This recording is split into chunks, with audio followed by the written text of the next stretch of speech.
game localization is growing up from spreadsheet nightmares to real-time integrated solutions. Welcome to Localization News You Can Use, your daily dose of localization know-how. It's quite a journey when you look back at how game localization has transformed over the past couple of decades.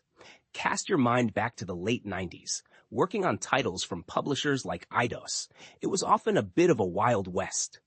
We were wrestling with text files crammed with code, and frankly, localization was frequently seen as this enormous pain point, something developers were reluctant to tackle. Sometimes the whole messy business was just handed off to porting companies.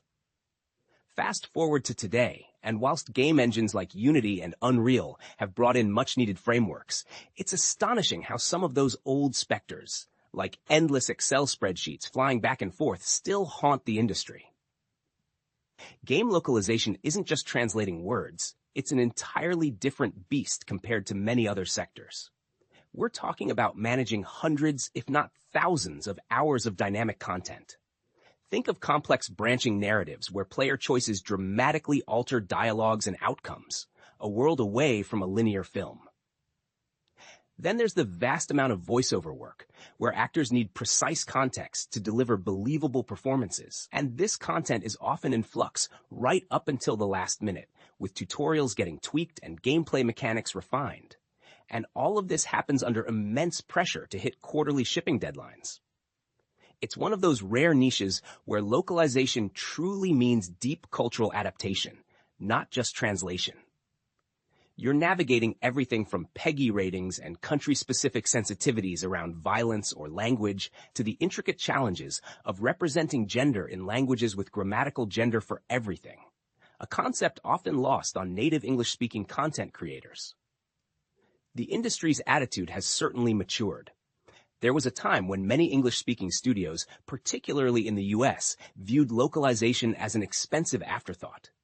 Ironically, studios in non-English speaking countries, say in Europe or Japan, often had a more innate understanding of the need to plan for localization from the outset, because they were already thinking beyond their home market.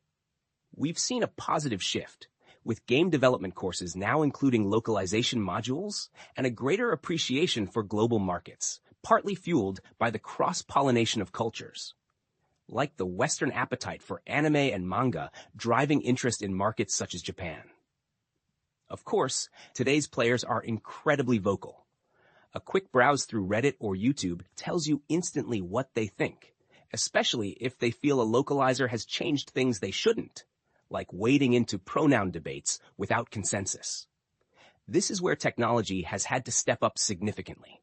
The core challenge has always been managing this immense complexity and striving for that elusive single source of truth. Early solutions, some client-server based, like the old Localize Direct, were born from the sheer agony of tracking changes. You know, the classic example where the prince you were meant to rescue suddenly becomes a dragon. And if that change isn't rippled through every language, the game breaks. Now we're seeing more sophisticated cloud-based platforms, such as Gridley, emerge. These aren't just about translation. They're content management systems designed for the unique chaos of game development. They integrate directly with game engines via plugins or APIs, automate the push and pull of strings, and crucially, manage context. Think about automatically linking updated text to its corresponding screenshot so translators aren't working blind. Or handling those complex multi-tabbed Excel files, so prevalent, especially with developers in Asia, but within a controlled, trackable environment. These systems offer flexibility, allowing teams to translate within the platform, connect to established TMS tools like Phrase or MemoQ, or manage file-based workflows with LSPs, all whilst maintaining version history and control. And they tackle those intricate dependencies, ensuring that if one asset changes, everything linked to it is flagged. Breaking into game localization as a vendor has always been tough, with clients understandably preferring known entities with proven track records, like Keyword Studios. It demands highly specialized translators who live and breathe gaming and understand platform-specific terminology.